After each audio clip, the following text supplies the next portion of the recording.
Good morning. I have my coffee. Woo-wee. It is Friday, and I'm continuing on with part 3. I'm glad whoever watches this enjoys it, and I appreciate the comments that people put under my shows. And giving me feedback is very, very important because I need to know how you guys are hearing this truth that I'm bringing on these shows. So it's good to have comments. And it's good to have subscribers, and it's good to have people that actually watch the show on a daily basis. Some of you watch it on a daily basis. A lot of you probably only watch a few shows here and there. But whoever watches this, it's important. And this is what God is bringing to you. Okay, the next part of this is the body that shall be. Our present fleshly frame is sown in dishonor. It will be roused in glory. Humiliation was God's aim in giving us the bodies which we now possess. Its very grace and beauty, when in its prime, only emphasizes the degradation to which it sinks as its vitality vanishes. Its bloom fades, and its features are disfigured. Teeth decay, hearing becomes dull, sight becomes dim, and the bodily functions fail. We know that. In these bodies of humiliation, yeah, your body is just racked in pain, and it gets older, and it gets more decrepit, and you can hardly move after a while. You get senile. Oh boy, we go right down, don't we?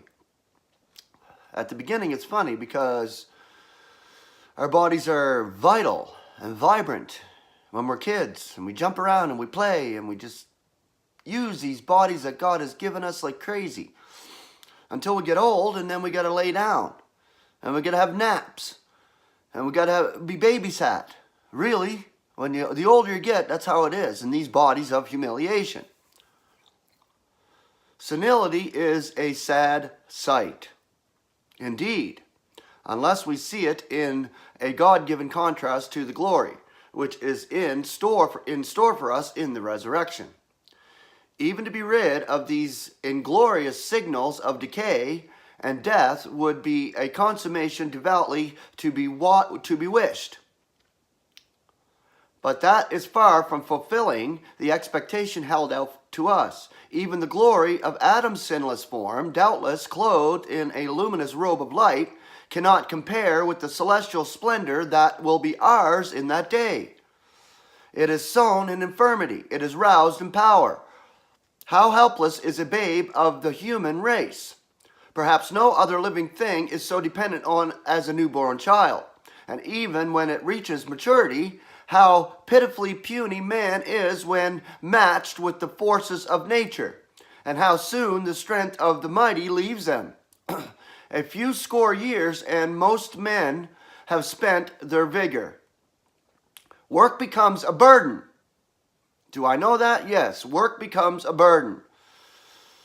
We long for retirement, if that is possible, in these bodies.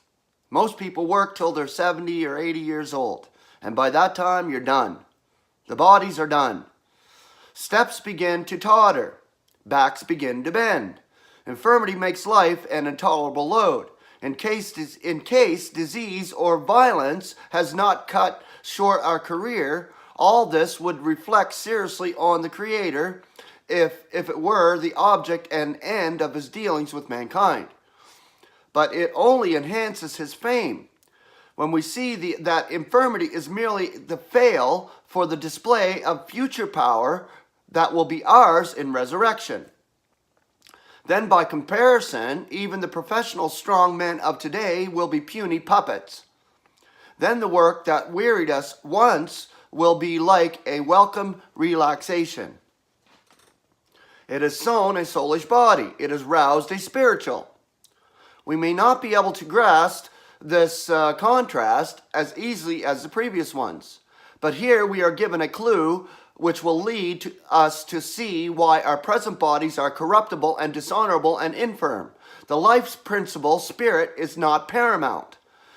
Instead, it unites with the soil to form the soul, or sensation, and this takes the first place in controlling the body.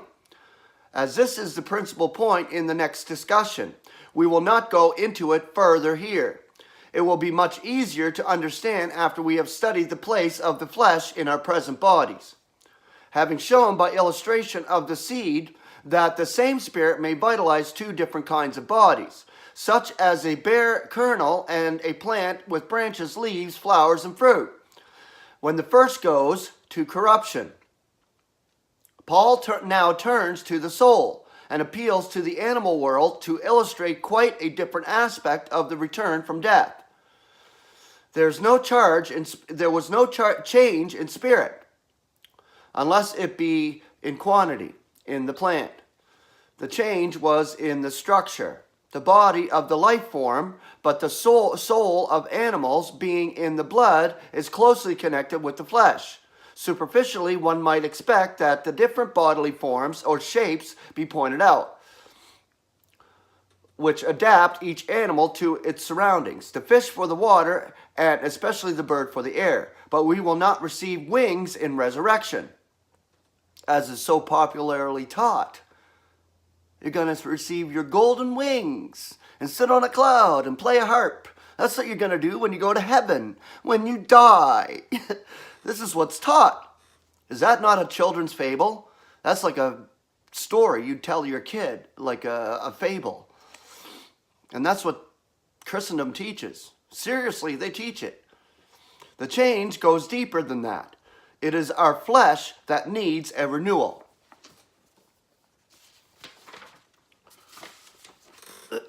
In order to be able to grasp the greatest change in resurrection, we will need to be well grounded in the part played by the flesh in man as he now is. The lack of this knowledge has led to much misapprehension of man's past.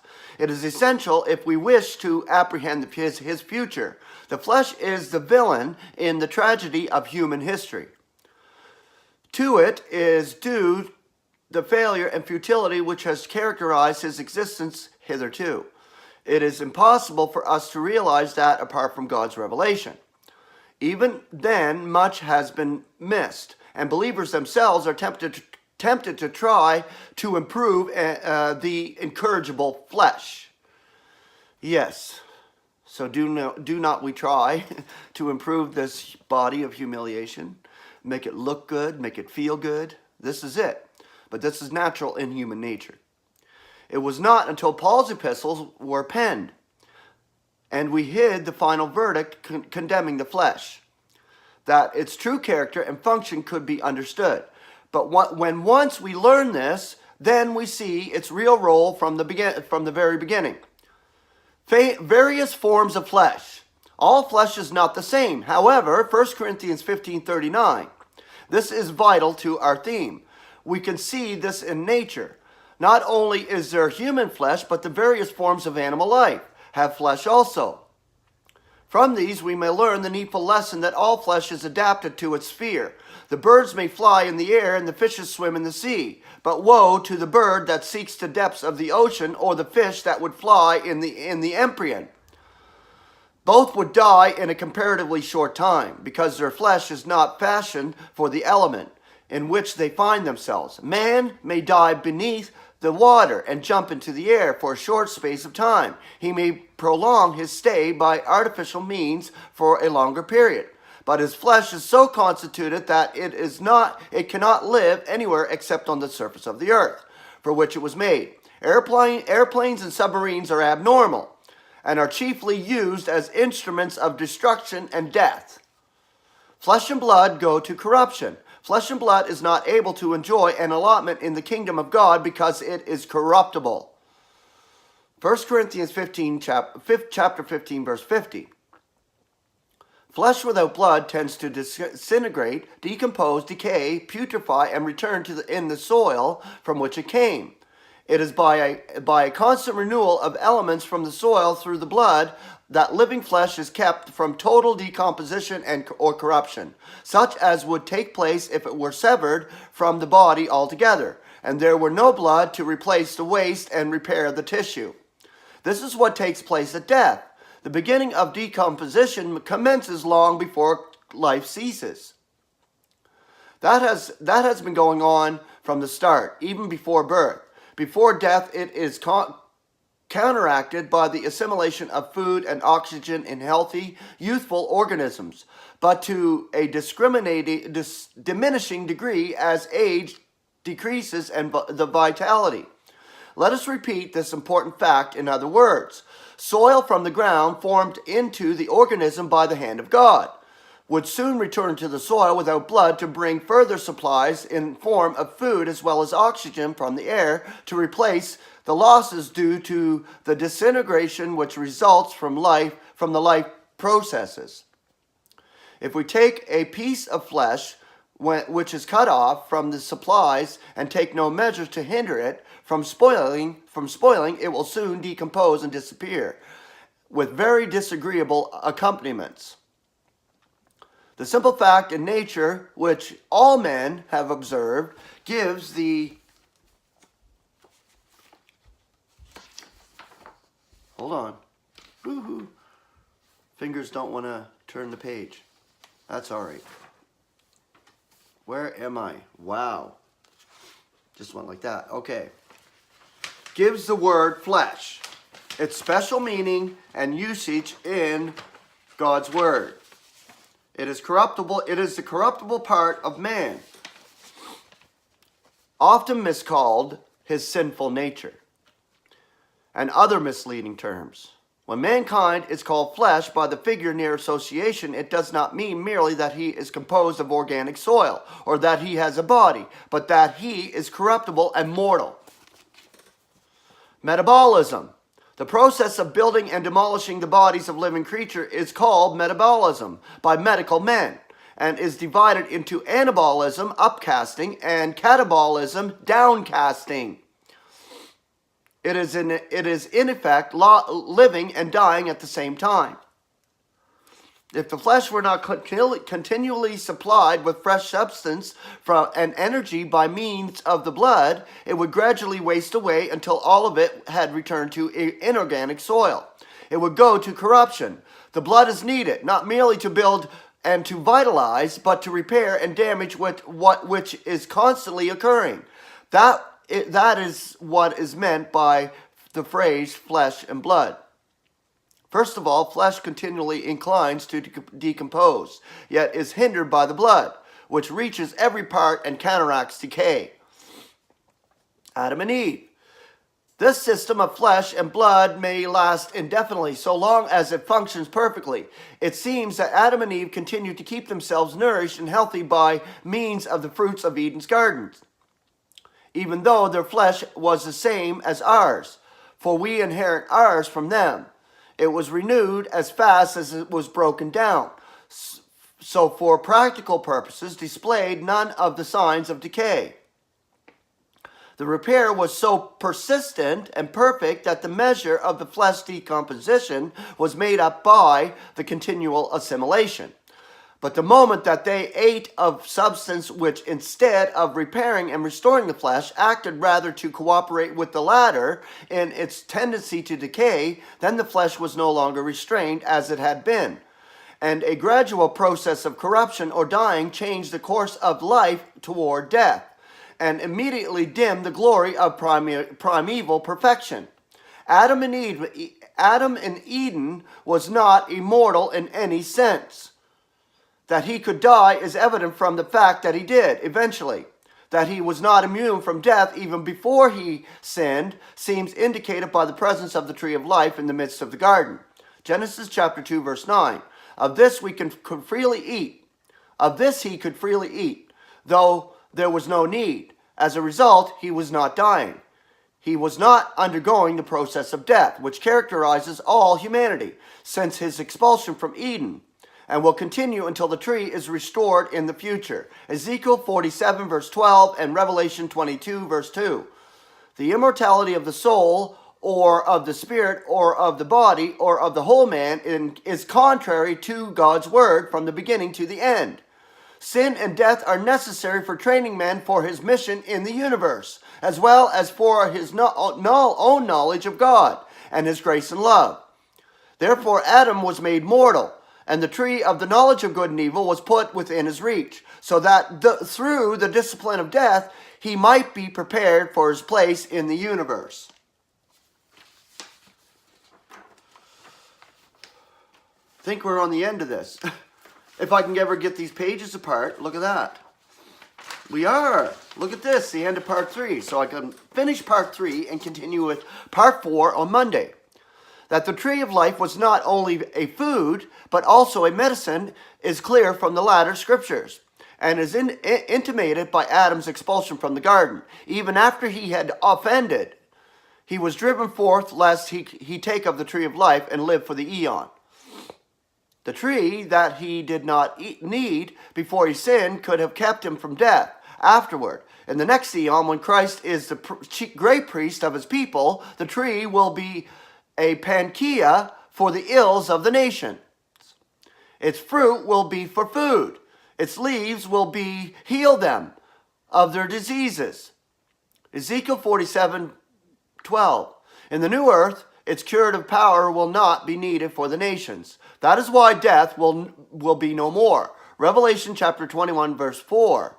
It is not that the nations will be immortal or that the dying process has been done away with.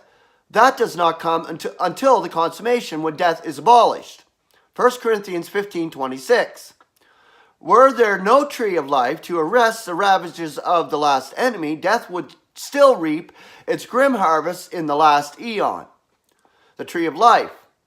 There was an antidote for the fruit of the tree of the knowledge of good and evil. All that Adam needed to do was take of the tree of life, and the dying process which had begun in him would have been arrested.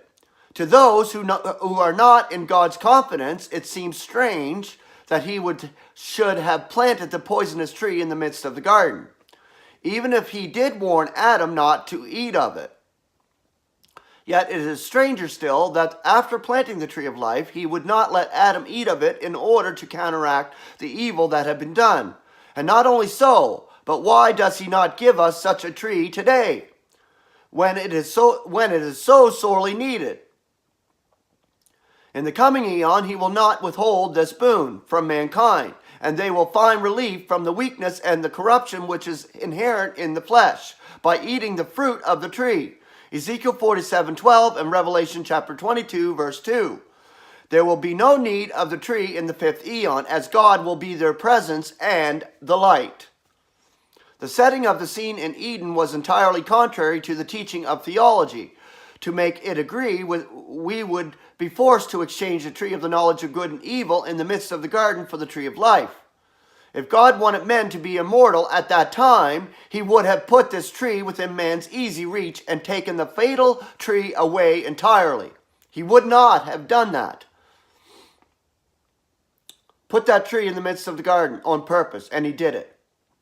He wouldn't do that today, because right now, these bodies of corruption are necessary to actually illuminate death in that sense, where death has to be in order for there to be life. Without death, there would be no life. But we will be glad when it's abolished. Moreover, why were the cherubim with the flaming sword not used to bar the serpent out of the garden before Adam sinned, rather than Adam after his transgression? Or why not keep Adam away from the tree of the knowledge of good and evil, rather than from the tree of life? Okay, that's the end of part 5. So there you go. I gave you really good understanding in the last few shows about death and why the death process is necessary in order to bring life. But life Eonian. Think about it. Life Eonian. Not forever and ever or everlasting. No. Life Eonian until the consummation, when God is all in all. When death is abolished completely, then there'll be nothing but life. Think about that. So this is the reconciliation there. When death is abolished, everyone will live. It will not be continuous eternal torment. Doesn't make sense. I gave you an understanding also of the soul. that goes to the unseen, oblivion, no feeling in death. So now you're getting a better picture of what God is doing and his plans. His Aeonian plan to bring all his creation back to himself, including you, who I'm talking to in this show. No matter who you are, unbeliever, non-believer, believer, whatever, you're going to get it. You're going to see that God does have a plan, and he will save you no matter what. And he's going to reconcile you back to himself and give you his love and give you his grace and give you his peace, all of it. You're going to receive it all. Maybe you will not have Aeonian life, but big deal. At the consummation when death is abolished, you're going to have life. You're going to live. This is what's important to understand. If you don't have Aeonian life, it's not the end of all. You will have life. So cheers with my coffee. Roll up the rim to win. Happy Friday, and I'll see you on Monday with part 3. Yeah, part 5. Or part 4. Right. Holy crap. I've gone through quite a bit. So yeah, I've gone to 3 parts. Yes, so part 4 on Monday. So I love you all. Have a wonderful weekend. We will see you Monday.